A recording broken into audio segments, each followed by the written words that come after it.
So now we are starting with Lucent Geography, and we will begin from the very first page of Geography chapter. यहाँ हम लोग highlights देख सकते हैं. तो here we will start from the father of geography. तो वो कौन है आपके? Cretaceous is a geos periods, meaning thereby the description of the earth. Or I will only mark those things which are relevant for exam or already has appeared. तो the primary level of arrangement of subject was done by the Greeks. ये सब question आता है नहीं. तो यहाँ देखिए Aristotle first thinker who wrote about the shape of earth as being spherical on the basis of sound reasoning.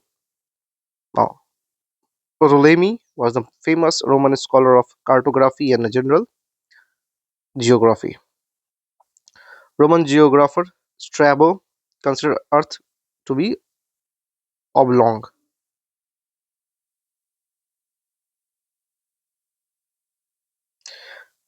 According to the father of history, Herodotus.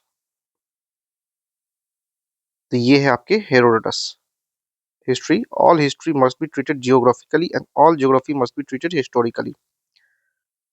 The first scholar who tried to draw meridians on the map. तो मुझे नहीं लगता उतना important है, may be for one day exam. और 300 AD से 1200 AD is considered dark age. Now, Christian country because during this period there was no important or revolutionary thoughts or discovery. अब India contribution देखेंगे geography में. So in Rig Veda there is a description of stars. We can find description of stars in Rig Veda. Although the Indian astrology started around 600 BC, the age of Buddha, the Rig Veda also describes the 5 seasons in India. तो 5 season भी contribution Rig Veda से मिलेगा. Now we have Aryabhat, ये 476 AD का है. Told the earth is spherical body, calculated circumference. तो ये आपके इसके सर्कमफेरेंस को निकालेंगे, दैट इज 24835 माइल्स. ना आपके वराहमीर है the very first famous geographer in India after Aryabhat, and he gave the information about solar and lunar eclipse, and he has discussed about 5 concept of Vasisht, Polus, Saur, Romac in his astrological treatise पंच सिद्धांतिका. पंच सिद्धांतिका ये contribution है वराहमिहिर का. Now we have Brahmagupta and wrote about Brahma Siddhanta and Khanda Kavya. क्या है? Khanda Kavya. And these two treatises were translated into Arabic during the reign of caliph Harun al Rashid in Baghdad. तो इतना important नहीं है, बस यहाँ तक ये समझिए ब्रह्मपुत्र और ब्रह्म सिद्धांत एंड खंड काव्य. Now another important is Bhaskaracharya wrote Siddhant Shiromani and Karnak Kutuhal, calculation of astronomical wonders. So according to him, the earth is spherical, attracts everything by its force of gravitation. Lilavati and Vijayaganit are the famous books of mathematics. क्या है आपका? Lilavati and बीज गणित. Okay, तो ये जो चीज है ये और भी आपको एग्जाम में ऑथर एंड बुक्स में आपको देखने को मिलेगा. And in answer writing ancient science and tech का जब बात करेंगे तो वहां भी हम लोग ये सब नाम को यूज कर सकते हैं. तो India has been described as Jambudvipa in पुराण. तो जम्मू द्वीप जो है उसका जिक्र कहाँ किया गया है? पुराण में किया गया है. देखिए पुराण क्या है? जम्बू द्वीप. रामायण का जम्मू दोहा देखते तो उसमें भी आता है जम्मू द्वीप है, भारतवर्ष एक नगरी है Shri Ram. Now so in eastern coast of India it has been called Mahendra Malai in ancient India. क्या बोला जाता है? महेंद्र मलाई. ये सब चीज देखने को नहीं मिलती. ना कुछ मॉडर्न हिस्ट्री जैसे हम लोग कनेक्ट करेंगे तो यहाँ हमारे बोसॉन थ्योरी जो सत्येंद्रनाथ बोस दिए हैं, तो हिग्स बोसॉन भी आपका गॉड पार्टिकल 64, तो उसको उसी बेस पे पढ़ा गया. तो ये कंट्रीब्यूशन है इंडिया का.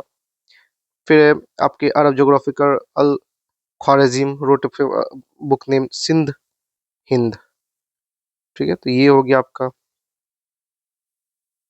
और आगे हम लोग के पास 2-3 नाम है जैसे अल बिरूनी हो गए, मार्को पोलो हो गए, और ये जो अलबिरूनी है इन्हीं की बुक जो है किताबुल हिंद, उसमें हमें जिक्र मिलेगा ये सीजन के बारे में ये अरबी सबसे पहले बताएंगे। तो ये रहा जो दिया गया है इसमें। ना इस चीज़ को देखिए, यहाँ पे दिया गया जैसे कि वास्को डी गामा ये कहाँ आते हैं, हमारे कलिकट आते हैं, केप ऑफ गुड होप को डिस्कवर करते हैं, एंड ये एक नया सी रूट था इंडिया को डिस्कवर करने के लिए। सिमिलरली जो क्रिस्टोफर कोलंबस थे, तो कोलंबस एक्चुअली अमेरिका जाते हैं, लेकिन उसका नाम अमेरिका नहीं रखते हैं, उसका नाम वो देते हैं न्यू वर्ल्ड, न्यू वर्ल्ड। लेकिन आगे चल के एक अमेरिगो वेस्पूसी ये जो नाम है, तो ये पोर्तुगीज ट्रैवलर है और इनके नाम पे आपको रखा गया अमेरिका का नाम। फिर मैगलेन है, ये भी मैगलेन जो है ये आपको एग्जाम में आ चुका है, ये कहाँ के है नेटिव। तो मैगलेन जो थे, मैगलेन ये is native of Portuguese, Portuguese के ये है। एंड होल वर्ल्ड 1520 में ये पूरा अर्थ को घूमते हैं। फिर आपके एक तस्मान है, तस्मान वो होलैंड के हैं और वो डिस्कवर करते हैं आपको तस्मानिया से, उन्हीं के नाम पे रखा गया। ट्रैवल न्यूजीलैंड, तो वो नया एरिया था। फिर जो एक जेम्स कुक है, ये अंटार्कटिका जाते हैं, और he also discovered Hawaiian island, तो यहाँ देखने को मिलेगा। ना जब हम लोग रेनेशिया का बात करते हैं, तो renaissance are kind of new age और न्यू इंटेलेक्चुअल्स जो आ रहा था डार्क एज से बाहर निकला। तो उसमें क्या क्या ऐसा हुआ, तो वो देख सकते हैं। सबसे पहले प्रिंटिंग प्रेस आते हैं जो कि 1470 में। फिर solar system, and it was Copernicus who described it, solar system. फिर टेलीस्कोप का बात कौन करता है, गैलीलियो, गैलीलियो करते हैं। फिर वर्क्स ऑन एस्ट्रोनॉमी है केपलर का। स्फेरॉइड शेप ऑफ अर्थ जो न्यूटन बताते हैं। तो ये सब जो एज था रेनेसा एज, तो हम लोग बिगनिंग थे, हम लोग बाहर निकल रहे थे डार्क एज से, रीजनिंग के पीछे जा रहे थे। फिर आगे हम लोग देखेंगे जैसे कि हम जो है, तो जब हम लोग आपको ये पढ़ते हैं ला लीना और इल नीनो, तो उसमें एक टॉपिक में दिखेगा यहाँ पे एक जो करंट है, पेरुवियन करंट को बोलते हैं हम लोग हमबोल्ड। तो हमबोल्ड जो है वो एक्चुअली आ रहा है अलेक्जेंडर वॉन हमबोल्ड के नाम से, जो कि हिज फेमस वर्क, उनका जो फेमस कॉस्मोस है, और he is also called the father of climatology. तो उसी को कंट्रीब्यूट के लिए यहाँ पे दिया गया। और यहाँ पे एक पनामा कनाल का जो स्थापना का जो बात करते हैं, वो भी हमबोल्ड का ही आइडिया था। तो ये सब चीज दिखने को मिलेगा यहाँ पे। यहाँ जैसे देखते हैं father of climatology, father of modern geography, and father of vegetation geography, and he terms climatology and permafrost. Now these things are not much relevant for exam point of view, and we will continue from a universe next video. Thank you.